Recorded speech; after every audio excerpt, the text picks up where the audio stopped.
My name is Lisa, and I'm an internal support coordinator with WEX FSM, and I wanted to welcome you all to today's session of Solution Studio. Today, we're going over building your price book, and so let's get started.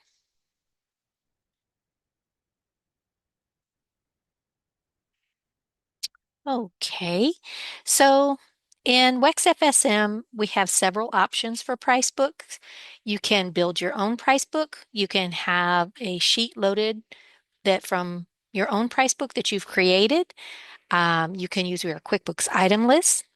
You can purchase the flat rate price book for service or any combination of these, and everybody uses it different in our system. So it's just up to you as a company, how you would like to go ahead and do that. So there's several things that work together to help this feature work correctly. And so when you get ready to start a price book, the first thing you would want to do is kind of decide how you want your price book to be sorted. And we kind of call those categories. And so go over here. And so under more applications, price book, my price book categories. It's really helpful to think of this as kind of like a file folder that you would put all of your items in. And you want to put like with like, and it will make it easier for your text to find things. It will also make it easier. So let's say you have a service price book that you've created and you have an install price book that you've created. Um, your install components, your equipment may go up 5% in a year. So you could do a bulk price book update, and we could do that for you by support request if you have everything in one category. If it's some items here and some items there, they can't run a script to do that. So you would have to do that manually. So it pays to think about this ahead of time when you're creating your price book. And the other nice thing about the price book is, let's say you created it and you've been going for a while, and I just told you this. So you're thinking, okay, if I want to do an update, I have to start all over or change it. The nice thing about our price book products is they can live in more than one folder, and you can move them by just changing the category that it lives in. So you don't have to recreate it. You don't have to go back to ground zero. You can just kind of move them so that it's like with like in these. You can always add a top level category. This is a top level category. If I want to do a subcategory, I just click the plus and add it in. You can edit the name of these anytime that you want. So maybe you had it set up and the name just doesn't make sense. You can come in here and change it. You can delete the category. But if there's anything in the category, it's not going to let you delete it till you go either move it to another category or go in and delete those out of there, deactivate those out of there, because it won't let you delete something and then have items in it by mistake. So once you've thought about how your categories are set up, okay, you can go back and take a look at your pricing defaults. So your pricing defaults in our system for the price book that you build, once you create them, it's going to adhere to anything that's here. Okay, so these are all discounts or upcharges that you may have added in as a percentage so that you can change these on the fly depending on if your customer is a military person and they get a military discount or friends and family. Um, After hours, you may want to mark up the price.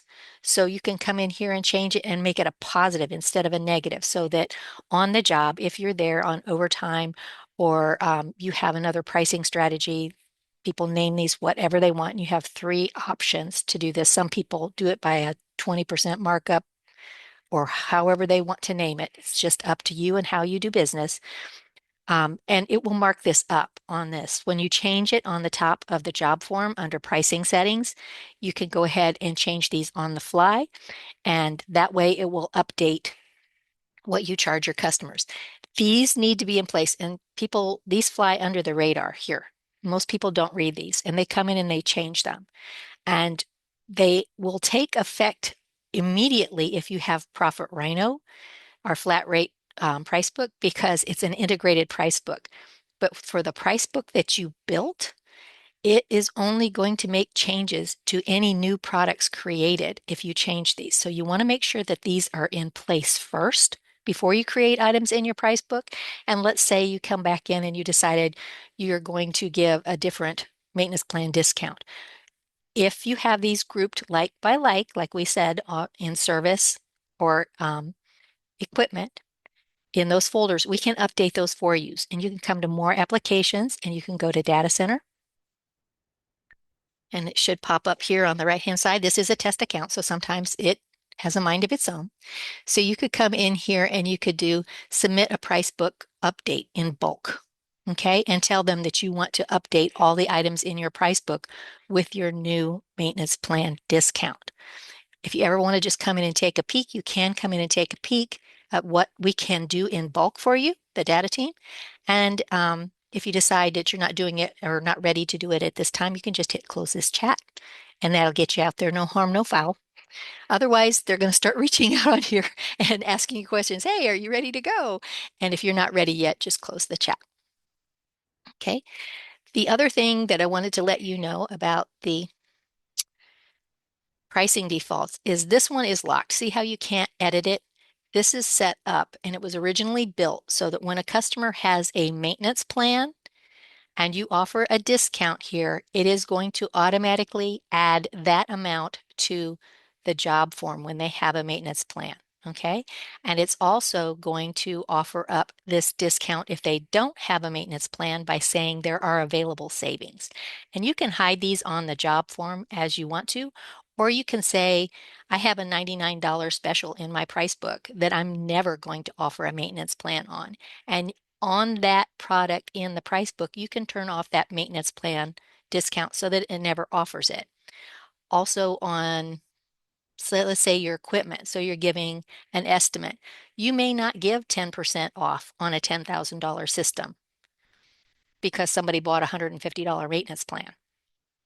So you can turn that off as well. So just think about how you do business and what type of profit you want to make, whether you're going to offer these discounts on everything, and on the price book, as you build them, you can turn them on or off, okay? So we have the pricing defaults, we have those, we have also the option to put warranties on the equipment. So on job forms, you can put a contractor warranty on a job form ad hoc as you create the proposal or the invoice. But a manufacturer warranty is tied to a price book product. So when you come in and you hit new warranty, you can choose either manufacturer or contractor. Contractor is what you as a company would offer. Manufacturer is what your distributor or your manufacturer of your parts would offer as a warranty. Choose the warranty length in years, put a description in here, choose whether it's extended or not, and save. So when you go in to create a price book product, any of these manufacturer warranties will be here for you to use. So if you're putting in Lennox equipment and they have a 10-year parts and compressor, you can put 10-year parts and compressor warranty on every one of those Lennox products. If you have a Mitsubishi or someone else that offers the 12-year ones or offers a different one, have one in here for those. So on any of those parts or products or bundles that you create in your price book, that you can add that on there. So it'll automatically add this warranty, the manufacturer warranty, on the job forms. So let me show you where that goes. So if I come in to go to more applications, price book, my price book. When you create an item, you can hit add product and you can choose a product, which is a single part. So if you wanted to put a condenser in there or a capacitor in there, it's up to you, but it's a single part that you're going to sell separately. And sometimes you replace a condenser without replacing the air handler. So you may want to have it in here as a single part and also as part of a bundle. You have your labor product. You have your bundles. So for HVAC, air handler, condenser, heat strip, or furnace, whatever it takes to make up that bundle that you're selling. And you have an option to put a discount in here. When you put a discount in, you can name it. You're going to choose the category. That's the folder that I told you that they would all live in the price book, and an income account if you sync and put a description in here. And a discount will always be minus something. So if you have a $25 discount, or if you're tracking discounts, you may name this postcard discount or anything that makes sense to you, and then put it in there as the minus $25 or whatever you do. But if you're only creating one discount, you can create this one and just call it discount and make it -1, and you can change it on the job. Okay, so on that proposal, you could go in and ad hoc change the -1 to -25 and use that one discount for everything. It's just how far down the rabbit hole you want to go. So you can have multiple discounts and track those in QuickBooks or on your item list for different type of discounts, or you can go as simple as just having that one that you can change on the fly. Tax default, any additional details. Once you create an item in your price book and hit tab, it's going to name that QuickBooks item for you. And since I already have a discount in there, it's going to put a 2 after it to make it unique. The QuickBooks item name has to be unique. Okay, so that is for a discount, single part only. If you search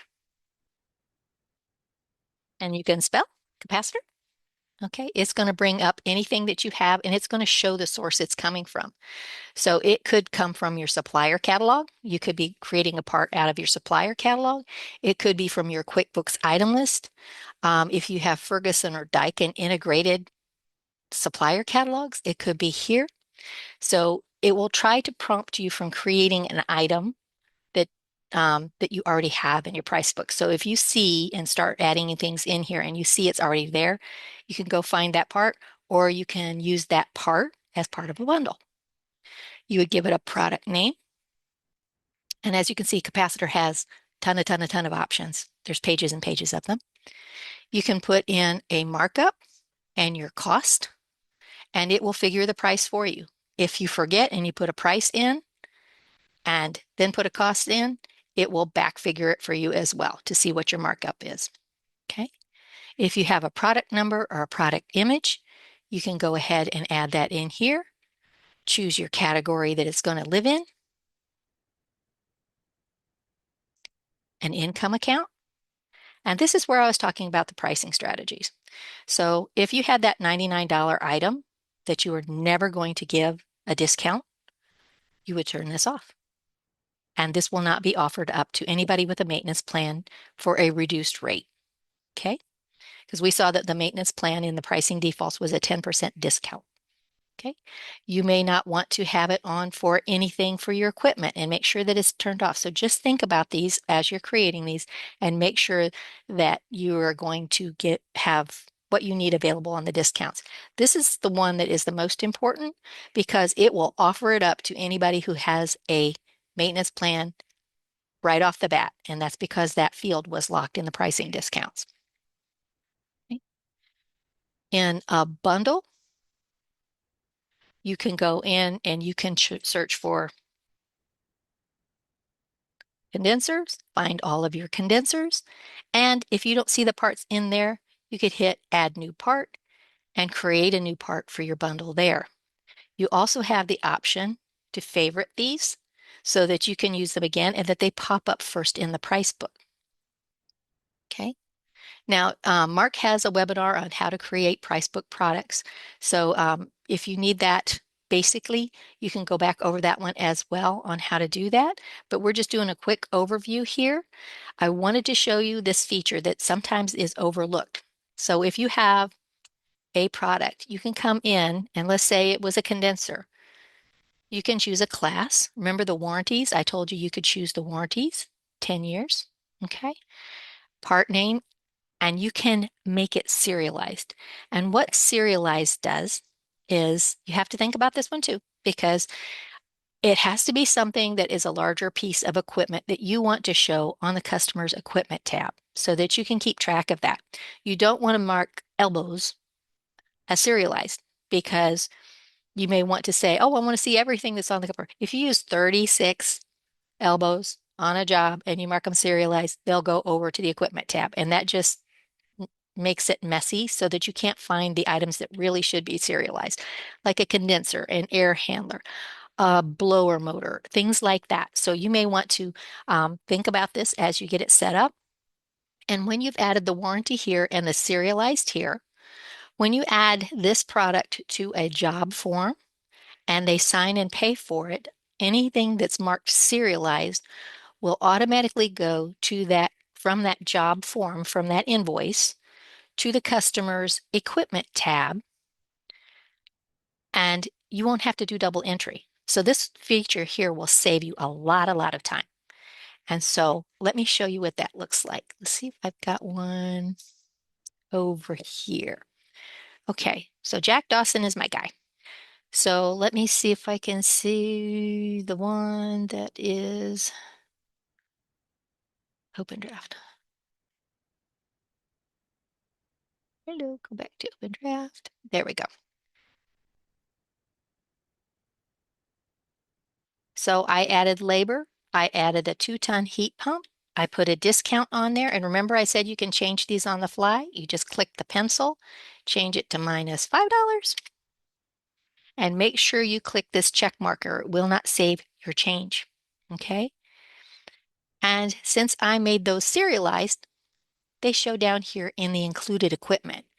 And when you purchase equipment, you may not know the model and you'll know the model number, but not the serial number until the installers get it there and take it out of the box.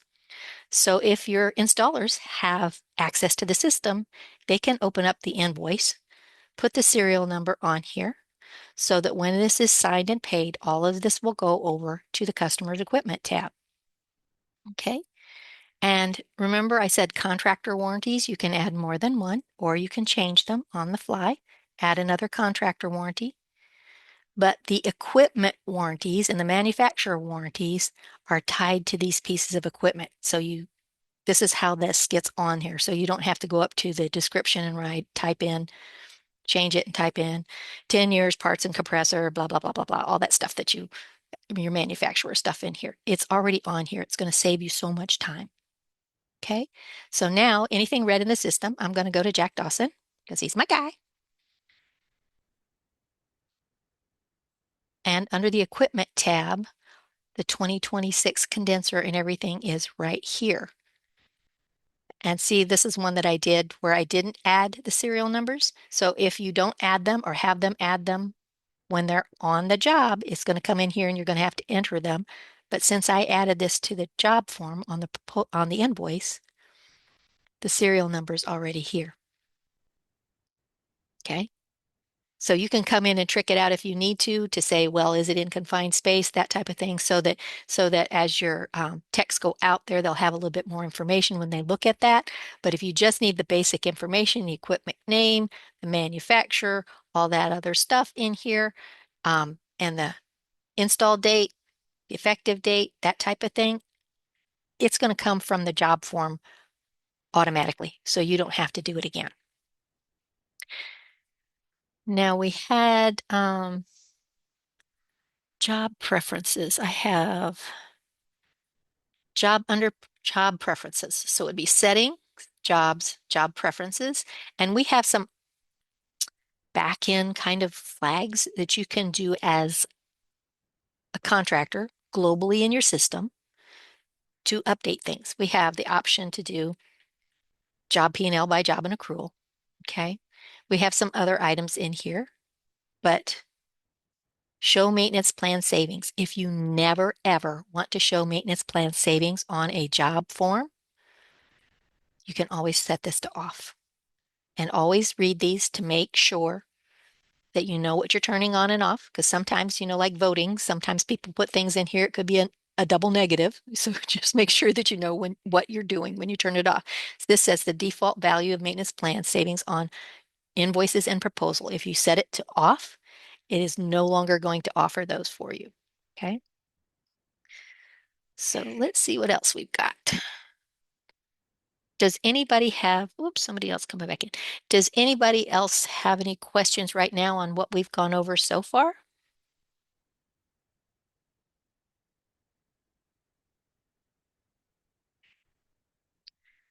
I wanted to show you one other thing.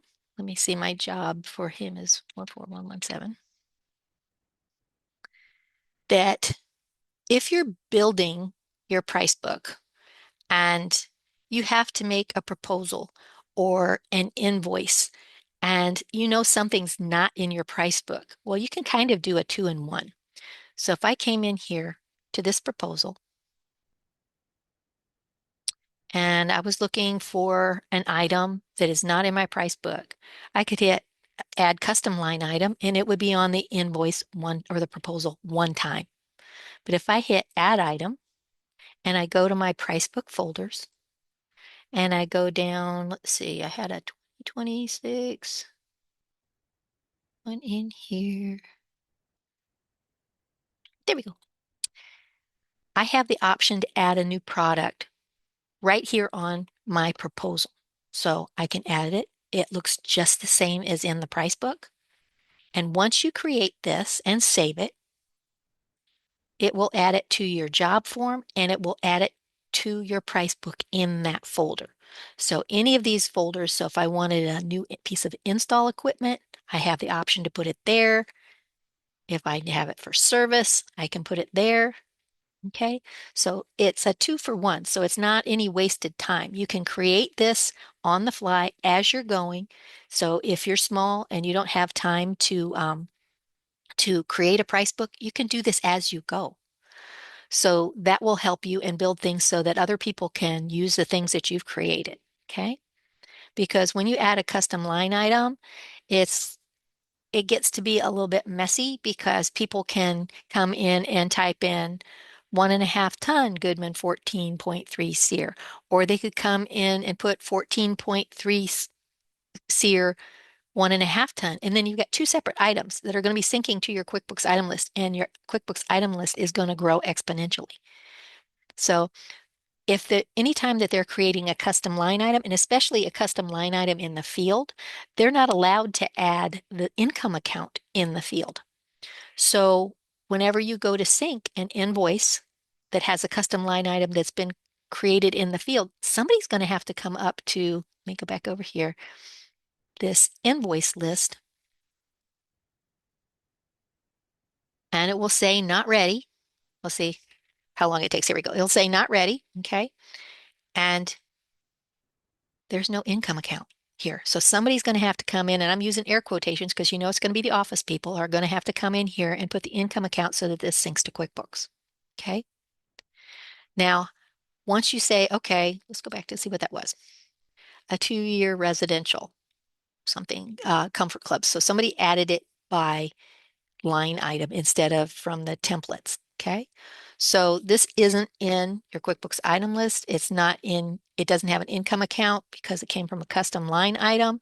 So you can go and say, okay, I'm going to create this item that they keep putting in here over and over and over again because they can't find it in my price book. I'm going to put it in my price book. Okay. And then you can go back and tell the people that used it and were creating those that it's now in there, that they can go choose that. Well, here's another way to find this out. So if you go to reporting, and let's see, sales, custom line item sales report, you can see who's creating what. Yeah, it'll give you a little whatever. You can see who's creating what and how many times it's being put in here different ways. So once you create the item that they keep using custom line items for, you can come in here and search to see who did it, okay, and who's creating it. You can see how many times it's in here. Now this, anything that has red, you can click on. You can toggle these to kind of sort them to see like for like. So stage 3, final, stage 3, final, okay. You're going to see some items that look very, very similar, or else they're just the naming of them is different. So large install, install large, you're going to see those. So you can figure out what you need to add to your price book so that they can do their work. Okay, let's see. We did the job preferences. Oh, there we go. Let's go back to how to change it on a job. So I've gone through this one, this one, this one, get some stuff cleaned up here. Okay. So on this proposal, remember how I said under pricing settings, you could change it on the fly. So you would go to pricing settings, and this is where your defaults are going to live in here. Maintenance plan, friends and family, military. So on each job form, so if this was a maintenance plan customer, it would try to offer up this maintenance plan price.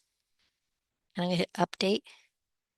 And since it's not in there, it's not showing that. I don't have those on those items, but it would give that discount automatically here if it did. You can go back to standard price, show or hide the maintenance plan pricing. You can show or hide the line item quantity pricing and the units. So if you think somebody is going to go back and look at your items and say, okay, I can buy that capacitor from Amazon for $5, $6, maybe $10, and he's charging me $150 to do this and back figure, you really don't want to have that discussion. So you can hide these. So let's see if I'm going to go in here. I'm going to choose standard. I'm going to hide the maintenance plan pricing. I'm going to hide the line item quantity, and I'm going to hide the line item units and prices and update. So it doesn't look any different in the build mode, but watch what happens in the present. Missing an income account. Yes, I know. Okay, so it just lists out the items with no individual price, and it just gives them a total. Okay, so they can't kind of nickel and dime you on this capacitor because they don't know how much you're charging. Some people like their customers to see every single line item, and that's great if that's what you want to do for your company. But if you don't, you have this other option as well. Okay, and you can go back to the build mode, and the build mode always looks the same for you because you're building it. Just remember that the pricing strategies are up here for you so that you can change those on the fly. The other thing that I wanted to go over just a little bit because we're starting to get more into Pricebook Digital. Not all distributors offer this, but some do. So you may want to check with your distributor to see if they're working with us on Pricebook Digital. And Daikin has some. So the way that it works is they load a customer named Daikin, Northeast, depending on where your Daikin distributor is coming out of. There's quite a few throughout the United States. And what they do is they reach out to that distributor that you work with, get your cost, you tell them the markup on those parts, what your labor is, and they go ahead and they add those to your price book. So if I came over to my price book, it's going to live in your price book, but you don't ever have to update it. Okay. Daikin Northeast, see, it's the same as the customer, has 16 air handlers, 25 condensers, all of that stuff that's in here. Okay. And we load it in here for you, but we also create a customer for you because in our system, to be able to copy things, you can copy them from one customer to another. So let's say we have this Daikin split dual fuel 90%. When you come in here, we load it, all the proposals for you, the proposal comparisons, and when you go to another customer, you can copy these all day long and know that they are the correct cost that you're getting from your distributor, that your markup and everything is the same, and you can sell these over and over again. Now, you don't update these. We do. So if you came in and made any changes to these, like the proposal and changed the price, in 90 days when we check to see if there's an update, if there's an update, they'll be overwritten. So these are items that you need to leave alone. Also under, remember we talked about the data center? You can come into the data center and say you wanted to change your labor rate, or if you wanted to change your markup, you can update my Pricebook digital settings and then let them know, and they'll go ahead and update that for you. So you wouldn't have to update that. Okay. And this is basically what the proposal comparison looks like that we got. So anything in red, piece of paper, this is the send. You can send it by looking at it first. This is a blind send. I hate blind sends because I want to see if somebody made a typo or make sure the prices are correct before I send it. So I always go this way. Some people trust that blind send. I never do. Because somebody would type toilet bowl instead of toilet bowl sometime, and your customer has it. So that's just me. But you can come in and it'll show the good, better, best. And whoops, someone else is coming in. The good, better, best, and the pricing. And you can just copy these on any new customer that you want to give this proposal comparison to and use them over and over again. So if I go back to this job and let me go back to the job, clicking on it in red and come into here. So if I just wanted to copy the proposal, I could, or I could go into the proposal comparison and hit copy. And what's going to come up first are your favorites.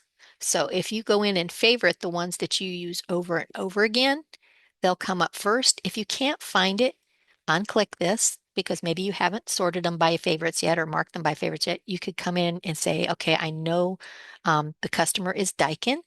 You can always search by the customer name Daikin. If you remember the location where you gave it, you could search by that. So we have several different ways, but these come up as favorites. And so Jack Dawson is my customer, and I am going to come in and choose this one to copy.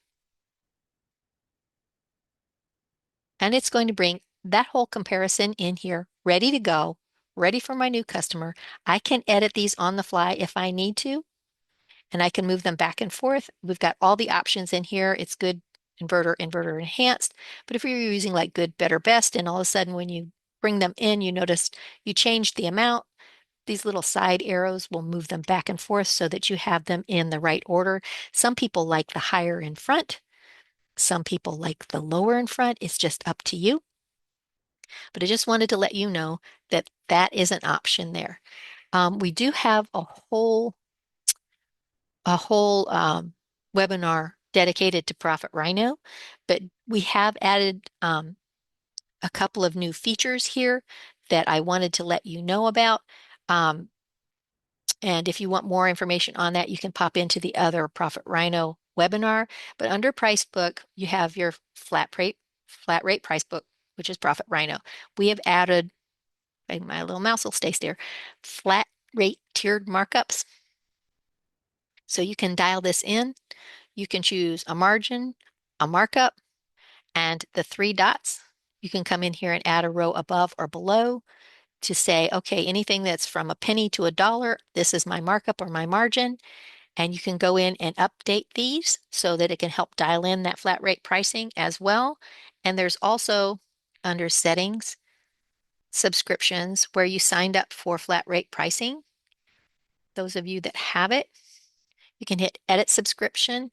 And we have now put in commercial versus residential hourly rates and hourly costs so that you can come in here and update those. So if it's a commercial job and you put the labor on there, it's going to automatically update it for you. Okay. Like I said, we have a whole webinar on that, but I just wanted to let you guys know that that was there because it's only recently come out. And if you've been with us a while, you may not know it's there. I think I've covered just about everything on all the different working pieces of the price book and how to make sure that you're dialed in to get what you want out of the price book. Does anybody have any questions today for me?